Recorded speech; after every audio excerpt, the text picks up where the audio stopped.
আসসালামু আলাইকুম গাইজ, আপনারা সবাই কেমন আছেন? আশা করছি সবাই ভালো আছেন। আপনাদের দোয়া আমিও ভালো আছি। তো গাইজ, আজকে আমি যাচ্ছি হলো ভোলা চরপেশন। আর কেন যাচ্ছি আর এই কথা সকল ডিটেলস থাকবে এই ভিডিওর ভিতরে। আর ভিডিওটা খুব ইন্টারেস্টিং হতে যাচ্ছে, তাই লাইক দিয়ে পাশে থাকুন।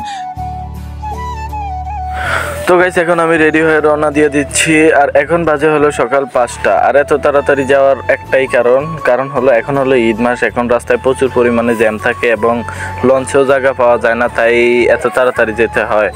আর অন্যান্য সময় আমি যখন যাই আপনার 12টা, 1টা, 2টা বাজে যাইলো লঞ্চ ছাড়ে 5টা বাজে, অনেক সময় থাকে। ঈদ মাসে 5টা বাজে যাও রাস্তায় হয়তো অনেক পরিমাণে জ্যাম পৌঁছাতে হবে এবং হয়তো লঞ্চেও জায়গা পাবো কিনা সন্দেহ।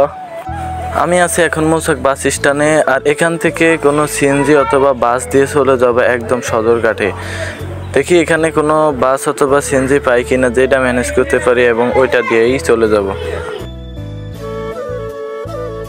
গাইস, আমি বলেছিলাম যে আমি যখন আসবো, মানে লঞ্চ ঘাটে যখন আসবো তখন আমি এর ভিডিও দিব, কিন্তু যখন বাসা থেকে রওনা দিছি বাস স্ট্যান্ডে যখন বাস চড়ছি ভাই, কি পরিমাণে যে জ্যাম এটা মানে বইলা বোঝানো যাবে না।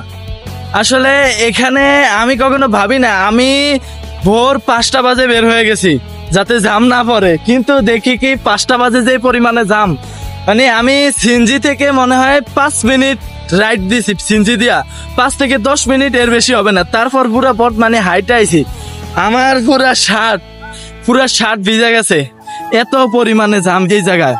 আর যদি দেখতে চান, এই দেখেন যে মানুষ কি পরিমাণে, মানে আমি লঞ্চের যে সিটটা করছি এটাই অনেক কষ্টে পাইছি, মানে মানুষ দাঁড়ায় যায়, দেখেন আপনি তরমুজের বিচি থেকেও মনে হয় বেশি। দেখতে পাচ্ছেন কত মানুষ,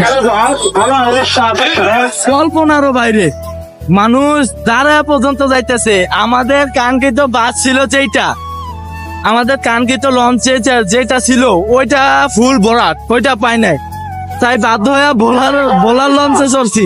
মানে আমরা সচরাচর বসিরহাটের লঞ্চ দিয়ে অথবা বেতুয়া দিয়ে যাইলে আমাদের জন্য ভালো হয়। ওই জায়গা থেকে আমাদের বাড়ি একদম কাছে, চরপেশন একদম কাছে, কিন্তু ভোলা দিয়ে একটু দূর হয়, কিন্তু যাইতে পারছি ভাই এটাই বেশি। এদিকে লঞ্চ গুলা দেখেন, যত যাত্রী আসতেছে অথবা যাইতেছে দেখেন সব ভরাট, একটাও খালি নাই, মানুষের ছাদে পর্যন্ত আছে।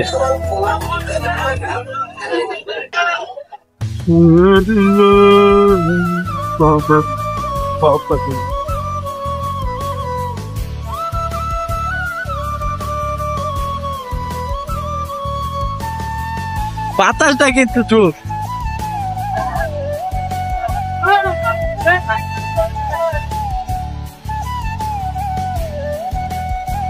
আর একটা কথা গাইস, আমি কিন্তু ট্রাভেলিং লাভার, আমি ট্রাভেলিং করতে খুব পছন্দ করি, কিন্তু নদীর পথে ট্রাভেলিংটা আমার থেকে মানে একটু বেশি বেটার মনে হয়।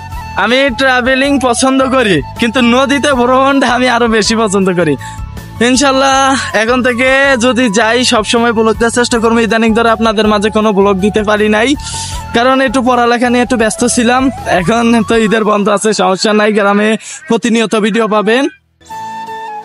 আর আমাদের যে লঞ্চটা, এই লঞ্চের যদি পরিবেশটা দেখেন আপনি খুব অবাক হবেন। দেখেন পরিবেশটা মোটামুটি অনেক সুন্দর, অনেক ভালো। কিছু কিছু লঞ্চ আছে আমি দেখছি ওগুলাতে আপনার অনেক নোংরা থাকে, কিন্তু এই যে ভোলা লঞ্চ MV রূপালী 3, এই লঞ্চটা কিন্তু অনেক সুন্দর, আমার পার্সোনালি ভাবে যেটা ভালো লাগছে। কিন্তু এই লঞ্চের একটা খারাপ দিক আছে ভাই, মনে করেন যেই পণ্য আপনি লঞ্চ থেকে কিনতেন এটার দাম আপনার থেকে দ্বিগুণ চাইবে, আর যেটাই কিনেন না কেন আপনার থেকে দ্বিগুণ চাইবে।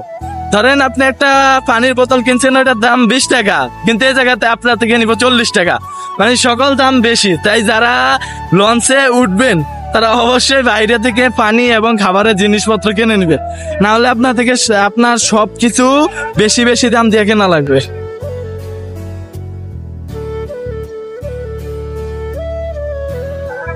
আমি ভোলার লঞ্চে উঠছি, এখন আমাদের ভোলার লঞ্চ ছাড়বে হলো 9টা, এখন বাজে হলো আপনার 8টা 14 বাজে, এখন বর্তমানে 8টা 14 বাজে, 9টা বাজে লঞ্চ ছাড়া দিবে এবং 3:30টার দিকে ভোলাতে পৌঁছে যাবো। ভোলা থেকে যাইতে যাইতে এবার আপনার রাত্রে হয়ে যাবে, রাত্রের দিকে একদম বাসায় পৌঁছায় যেতে পার। কিন্তু তাও ভালো হয়েছে। কিন্তু অন্যান্য বেতে যদি যাইতাম তাহলে আপনার মনে করেন একদম কালকে সকালে যাইতে পারতাম, তাড়াতাড়ি যাইতে পারতাম না। এটা ভোলা দিয়া যাওয়াতে একটু সুবিধা হয়েছে।